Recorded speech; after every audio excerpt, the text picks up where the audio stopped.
हे दोस्तों, मुझे याद है जब मैं 12th में था तब मेरी क्लास में एक लड़का था जिससे मुझे काफी जेलस फील होता था। वो क्लास का टॉपर नहीं था, दिखने में बहुत स्मार्ट नहीं था और अमीर भी नहीं था, बट फिर भी पूरी क्लास उसे पसंद करती थी, यहाँ तक कि टीचर्स, प्यून और प्रिंसिपल भी। इसका रीजन ये था कि उसे लोगों से बात करने आती थी। वो बहुत ही अच्छे से उन सबसे कभी भी और कितना भी बात कर लेता था बिना हेजिटेशन के।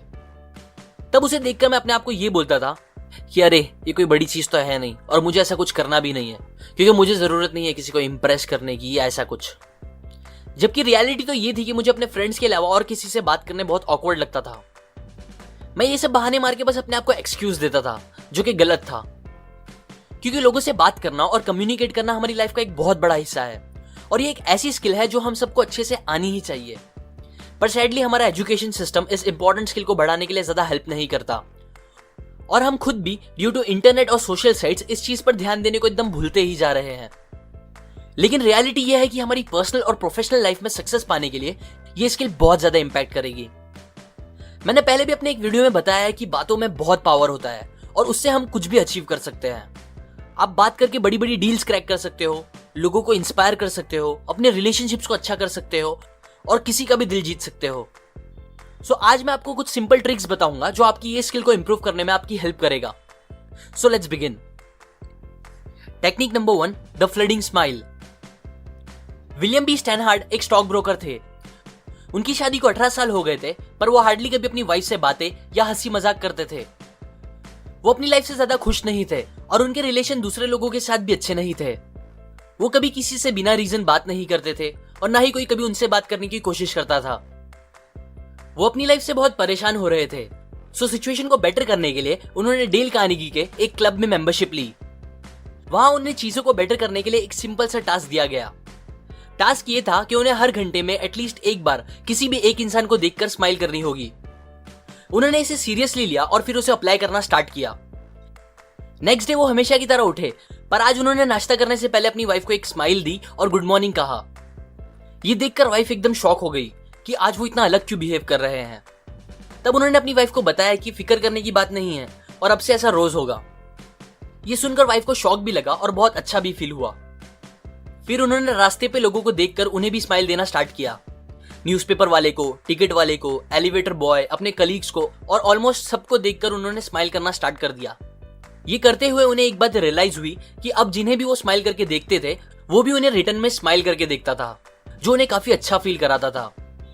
और बिकॉज ऑफ दिस अब धीरे धीरे उनके कलीग्स ने भी उनसे बात करना स्टार्ट कर दिया था और बात करने पे ये भी बताया कि कैसे पहले वो लोग उन्हें एक खड़ूस इंसान समझते थे।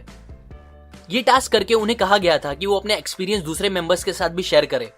सो उन्होंने एक लेटर में ये सारी चीजें बताई और कहा कि इस एक सिंपल चीज ने उन्हें और उनकी वाइफ को इतनी खुशी दे दी है जितनी कभी उन्हें सालों में भी नहीं मिली थी।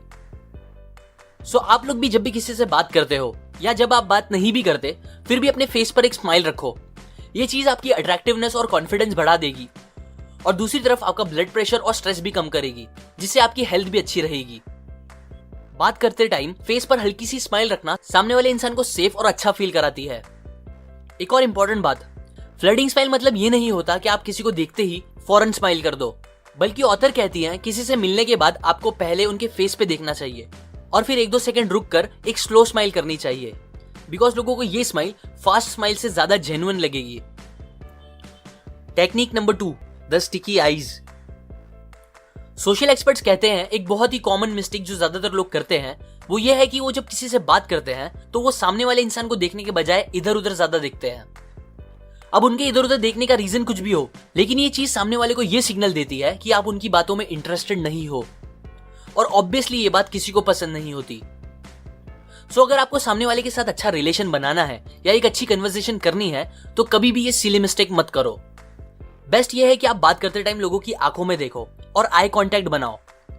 लेकिन एक बात याद रखो, स्माइल करना, आई कांटेक्ट बनाना ये सब बेस्ट है अगर सामने वाला आप में और आपके रिएक्शन में इंटरेस्टेड है तो, वरना ऐसा करना सामने वाले को क्रीपी और अजीब भी फील करा सकता है। इसीलिए थोड़ा सोच समझ के ये दोनों चीजें यूज करना। Technique number 10, match the mood. आपके साथ कभी ऐसा हुआ है कि आपका मूड बहुत खराब हो, आप सैड हो और उसी टाइम कोई इंसान आके आपसे एकदम फुल एक्साइटमेंट में जोर जोर से आपसे बात करने लगे। यूजुअली आपको भी एक्साइटमेंट अच्छी लगती हो, लेकिन बस उस टाइम पे आपको उस इंसान से थोड़ी चिढ़ होने लगे। या फिर कभी इसका उल्टा हुआ हो, जब आप एकदम एक्साइटेड हो और कोई आके आपसे एकदम सैड बातें करने लगे। मोस्टली जब लोगों के साथ ऐसा होता है तो उन्हें उन अलग मूड वाले लोगों से दूर जाने दिल करता है, स्पेशली अगर उस इंसान के साथ उनका क्लोज रिलेशन ना हो, मतलब वो कोई नया इंसान हो या जिससे वो ज्यादा बात ना करते हो, कोई ऐसा इंसान हो। अब ये होता है बिकॉज ऑफ मूड मिसमैच। इसीलिए जब आप किसी से बात करना स्टार्ट करो तो आप पहले इस बात पे ध्यान दो कि सामने वाले का मूड कैसा है।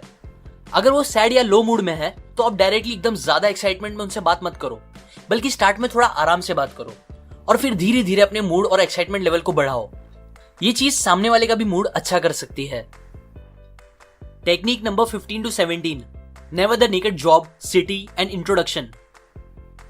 बहुत से लोग जब पहली बार किसी से मिलते हैं या फर्स्ट टाइम किसी से बात करते हैं तो उनकी बातें कुछ ऐसे होती है। हेलो। हेलो। आपका नाम क्या है? जी मेरा नाम सुरेश, और आपका? मेरा राजेश। ओह, अच्छा नाम है। मैं असल में सॉफ्टवेयर डेवलपर हूँ। और आप? जी मैं एक इंजीनियर हूँ। ओह, गुड गुड। तो आप रहते कहाँ हो? जी मैं थाने में रहता हूँ। और आप? मैं वसई। ओह, नाइस नाइस। बस अब वापस एक ऑकवर्ड साइलेंस, और उसके बाद दोनों को ये नहीं समझ में आता कि आगे वो क्या बात करे। तब वो दोनों बस चाहते हैं कि वो कैसे भी उस सिचुएशन से बाहर निकले। और ये होने के बाद नेक्स्ट टाइम अब दोनों एक दूसरे को जितना हो सकेगा अवॉइड करेंगे, क्योंकि उन्हें फिर वो ऑकवर्ड सिचुएशन से डील नहीं करनी होगी।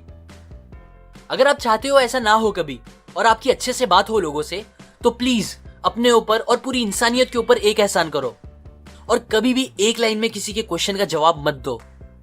जो सबसे कॉमन क्वेश्चंस होते हैं, जैसे कि आप कहाँ रहते हो, आप क्या करते हो, इन क्वेश्चंस के लिए थोड़े बड़े जवाब सोचो। मतलब आप पता करो कि आप जहां रहते हो वहां के कुछ फैक्ट्स, कुछ इंटरेस्टिंग बातें जो आप लोगों को उस जगह के नाम के साथ और बता सकते हो। वैसे ही आपके प्रोफेशन से रिलेटेड कुछ इंटरेस्टिंग बातें जो आपको लगता है लोगों को या आपको खुद को बात आगे बढ़ाने में मदद करेगी, वो बोलो। और प्लीज अगेन, अगर आप चाहते हो आपकी अच्छे से बात हो सामने वाले से, तो उन्हें कभी भी बस एक लाइन का आंसर मत दो। Technique number 20, parroting.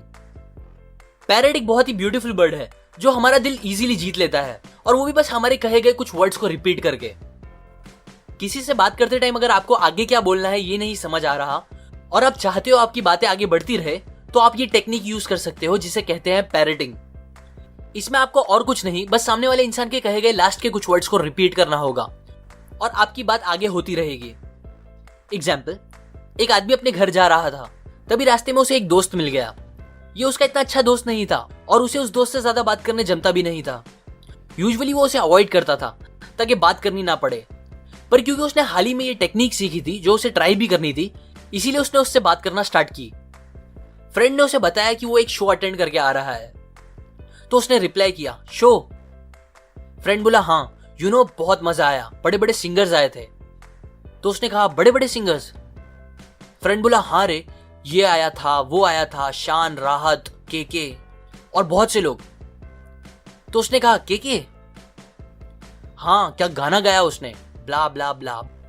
और फिर इसी तरह बस पैरेटिंग करके उसने बहुत टाइम तक उससे बात करी, जितनी पहले उसने कभी नहीं की थी, और वो भी बिना कुछ खुद से बोले। अब इसका रिजल्ट ये निकला कि उसका दोस्त उसे एंड में बोल के गया कि उसे बहुत अच्छा लगा उससे बात करके। ऐसा हुआ बिकॉज बहुत से लोगों को कन्वर्सेशन कंटिन्यू रखने के लिए बस एक रिप्लाई की नीड होती है, और बहुत बार वो रिप्लाई का कुछ ओरिजिनल या खुद का सोच के बोलना भी जरूरी नहीं होता। इसीलिए पैरेटिंग एक सिंपल सा ऑप्शन है जो ये नीड को पूरा कर सकता है और आपकी कन्वर्सेशन को कंटिन्यू रख सकता है। ये कुछ टेक्निक्स मैंने आपको how to talk to anyone book से बताई है। इस बुक में टोटल 92 छोटे छोटे लेकिन बहुत काम के ट्रिक्स है जो आपको किसी से भी बात करने में बहुत अच्छा बना सकता है। अगर आप इस बुक की सारी टेक्निक सीखना चाहते हो तो आप डिस्क्रिप्शन में दिए गए लिंक से जाके वो खरीद सकते हो। और अगर आप मेरे वीडियोस को कभी मिस नहीं करना चाहते तो आप सेटिंग में जाके अपनी नोटिफिकेशन ऑन कर दे और फिर मेरे चैनल के होम पे जाके उधर बने बेल पे क्लिक कर दे। इससे आपको जब भी मैं एक न्यू वीडियो अपलोड करूंगा उसका नोटिफिकेशन आ जाएगा। लाइक करें अगर आपको ये आइडियाज काम के लगे, अपने व्यूज कमेंट करें, सपोर्ट करें मेरे चैनल को इस वीडियो को शेयर करके अपने फ्रेंड्स एंड फैमिली के साथ, सब्सक्राइब करें। मैं और ऐसी काम की बातें